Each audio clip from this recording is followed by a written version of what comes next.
मारो इसे और मारो इसे, ये इसी लायक है। अरे मारो यार। सरपंच जी, कालिया को चोरी करते हुए हम सब ने रंगे हाथ पकड़ा है। अब इसे गांव से बाहर निकाल देने में ही हम सबकी भलाई है।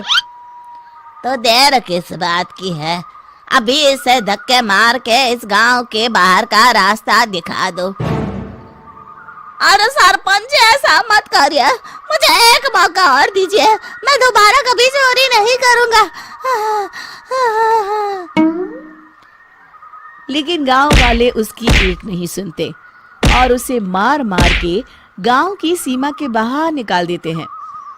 अरे मेरी कमर दर्द के मारे मेरी जान निकली जा रही है। कमबख्तों ने जम के धुलाई की है मेरी। अरे भगवान करे इनके गांव में भूचाल आ जाए, धरती फट जाए और सब गांव वाले उसमें समा जाए। चलते चलते कालिया जंगल में पहुंच जाता है।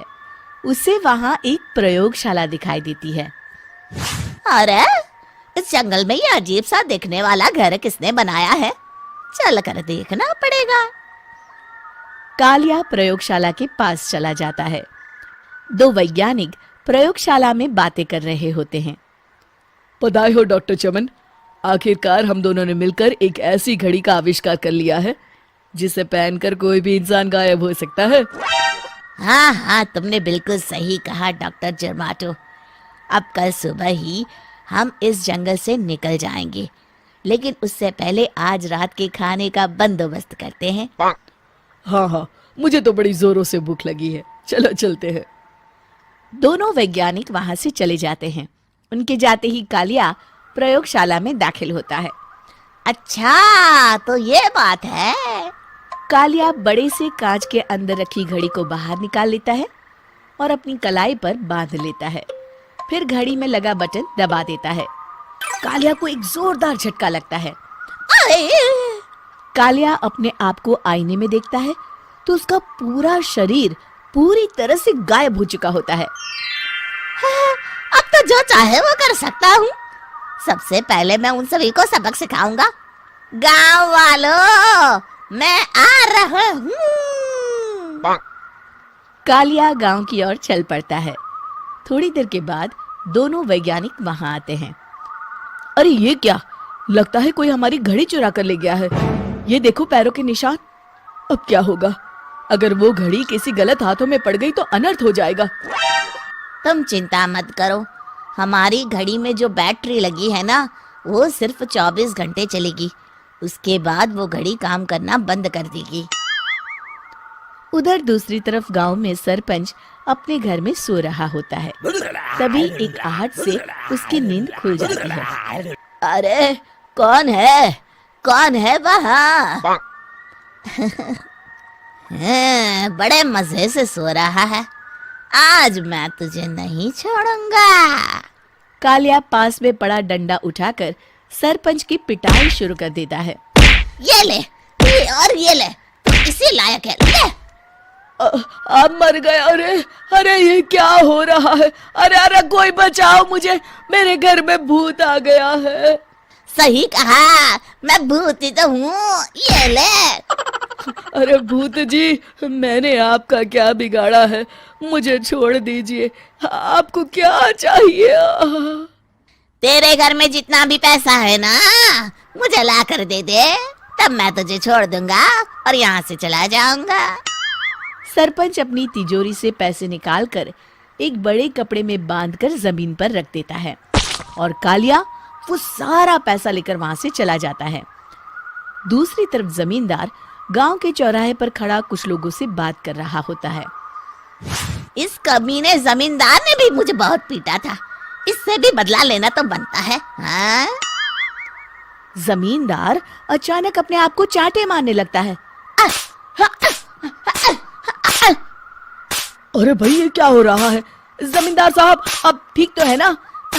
अरे मुझे नहीं पता भाई।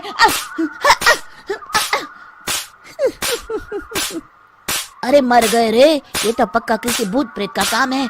जमींदार के अंदर कोई भूत आ गया है। इससे पहले कि ये हमारे अंदर आ जाए, मनोहर भाई अपनी जान बचानी है तो भागो यहाँ से। ये क्या? अरे बाप रे बाप, मुझे तो भूतों से बड़ा डर लगता है, मैं तो चला यहाँ से। अगली सुबह इस घटना से पूरे गांव में दहशत फैल जाती है। सभी गांव वाले आपस में बात करने लगते हैं। अरे भाई, पता नहीं कहाँ से हमारे गांव में एक भूत आ गया है। उसने कल रात को सरपंच और जमींदार की खूब पिटाई की और उनके सारे पैसे भी लेकर चला गया। हाँ भाई हाँ, ये भूत तो मुझे बड़ा अजीब लगता है। मेरी समझ में नहीं आता कि भूत उन पैसों का करेगा क्या। अरे तेल में पकोड़े बना के तलेगा बेवकूफ। इस बात की चिंता करके कहीं वो भूत हमारे घर में ना आ जाए। तुम बिल्कुल सही कह रहे हो आर्या, मैं भी इसी बात से घबरा रहा हूँ। अच्छा, अब मैं अपने घर जा रहा हूँ, तुम सब भी अपने अपने घर चले जाओ, उस भूत का कोई भरोसा नहीं है। हाँ। तीनों वहां से चले जाते हैं। दूसरी तरफ कालिया सारे पैसों को एक खंडर में छुपा देता है। इतने सारे रुपए तो मैंने अपनी पूरी जिंदगी में एक साथ कभी नहीं देखे। इस तरह कुछ दिनों में मैं अमीर बन जाऊंगा। आज मैं उस मोटे बब्बन को अपना शिकार बनाऊंगा। सुना है दहेज में बहुत सारे पैसे और गहने मिले हैं उसे। रात होते ही कालिया बब्बन के घर में घुस जाता है। हाँ, मिल गई तिजोरी। अब जल्दी से इसे खोलकर सारे पैसे निकाल लेता हूँ। अरे खुल जा खुल जा। खुल गई। कालिया पैसे थैले में भर ही रहा था कि तभी बब्बन उसके बगल में आकर खड़ा हो जाता है। भाई क्या कर रहा है? हाँ? अरे हट। अरे तेरी इतनी हिम्मत, मैं तेरे सामने खड़ा हूँ और तू फिर भी मेरी तिजोरी से पैसे चुरा रहा है। अरे मैं तो गायब हूँ, तू मुझे कैसे देख रहा है? कालिया अपनी घड़ी को देखता है। अरे इसे क्या हो गया है? हाय, लगता है बैटरी खत्म हो गई। अच्छा, तो आज मैं तेरी बैटरी अच्छे से चार्ज कर देता हूँ। अरे भाग्यवान, जरा मेरा डंडा तो लाना। ये मोटा मुझे नहीं छोड़ेगा। अरे भागो। कालिया भागकर घर के बाहर जाता है। बाहर सभी गांव वाले हाथ में डंडा लिए खड़े होते हैं। अच्छा, तो तू वो भूत है? मुझे माफ कर दीजिए सरपंच जी, मैं आपके और जमींदार जी के सारे पैसे लौटा दूंगा और आज ही हमेशा के लिए ये गांव छोड़कर चला जाऊंगा। शिक्षा: बुराई ज्यादा दिन की मेहमान नहीं होती, एक दिन उसका अंत हो ही जाता है।